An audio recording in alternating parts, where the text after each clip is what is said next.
आज का कहानी है संस्कार। आप मेरे दोस्तों के सामने क्यों आ गई भाभी? मैंने आपको मना किया था ना।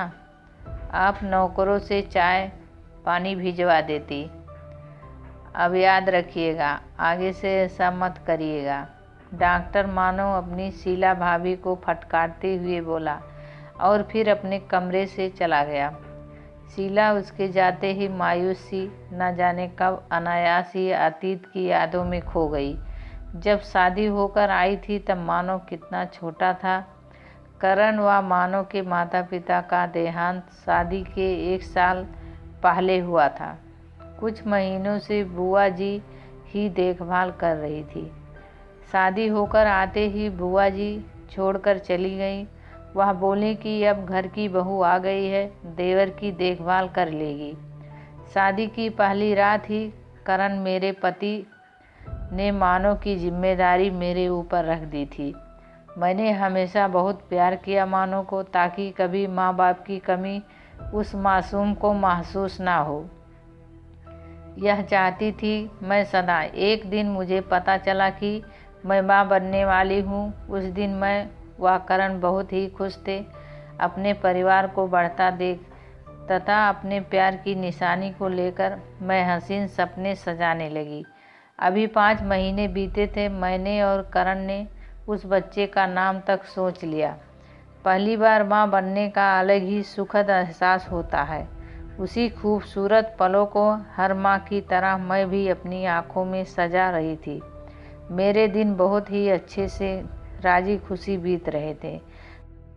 तभी अचानक एक दिन मानो खेलते खेलते सीढ़ी पर ना जाने कैसे गिरने वाला था।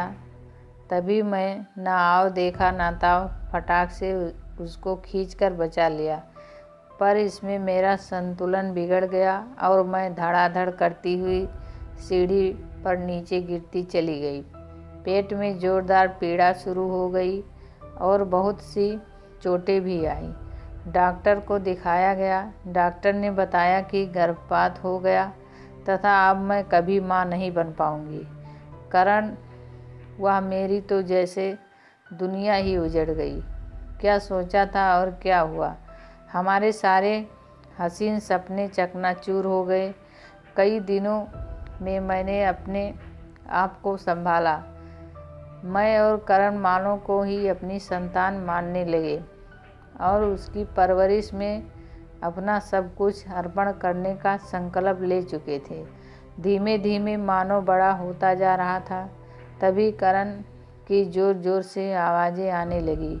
शीला, शीला, कहाँ खो गई तुम? शीला के कंधे पर हाथ रख शीला को करण ने झकझोरा। शीला की आंखों से आंसुओं की निर्झर धारा बहे जा रही थी। शीला अतीत की यादों से बाहर आई।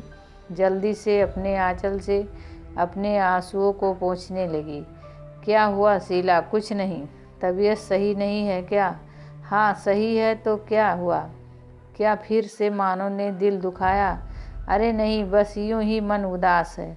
नहीं, मैं कई दिन से देख रहा हूँ उसको बात करने की तमीज़ ही नहीं रह गई है। अरे पढ़ लिख कर डॉक्टर बन गया तो क्या छोटे बड़ों का लिहाज भूल जाएगा?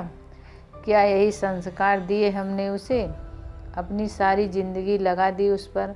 उसका वह यह सिला देगा, ऐसा अपमान करेगा? क्या किया बताओ ना। अरे बोला ना कुछ नहीं। बताओ शीला, तुम्हें मेरी कसम। इस बात से शीला को अंदर तक झंझोर दिया। शीला आंखों में आंसू लिए सुबक सुबक के दुखी मन से बोली, मैं तो बस उसके दोस्तों के सामने चाय लेकर गई थी तो क्या उसको खराब लगा? शायद वह सब बच्चे पढ़े लिखे हैं इसलिए उसको खराब लगता होगा। जाने दीजिए, कुछ ना कहिएगा, मानो को खराब लग जाएगा। करण गुस्से में हर बार तो मना कर देती हो, पर अब की तो मैं उसको ज़रूर डांटूंगा। ठीक है, पढ़ लिख लिया और उसके दोस्त भी पढ़े लिखे डॉक्टर हैं, तो क्या तुम पढ़ी लिखी नहीं हो?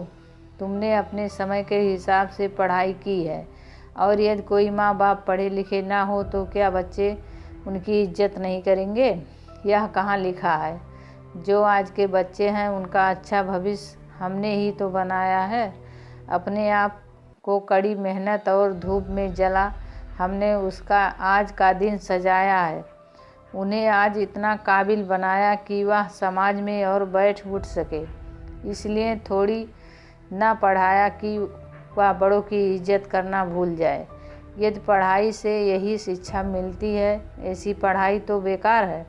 हम अपने माँ बाप की कितनी इज्जत करते थे, जबकि वह लोग तो बिल्कुल अनपढ़ थे। हाँ, अब चुप हो जाइए। आप आज पहली बार इतनी तेज़ आवाज़ में क्यों बोल रहे हैं? वह सुन लेगा। शीला ने करण को टोकते हुए बोली।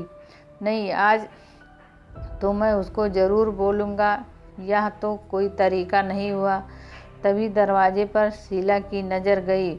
वहाँ मानो आँखों में आंसू लिए सब सुन रहा था। अरे मानो, तू आजा बेटा। मानो दौड़ के शीला के पास आकर उसकी गोद में सिर रखकर बोला, माफ़ कर दो भाभी, माफ़ कर दो। ना बेटा, कोई बात नहीं। शीला रोने लगी और उसके बालों में उंगली फेरने लगी। करण भैया से बोला, भैया मैं अहंकार में आ गया था, मुझसे गलती हो गई, आगे से गलती नहीं होगी।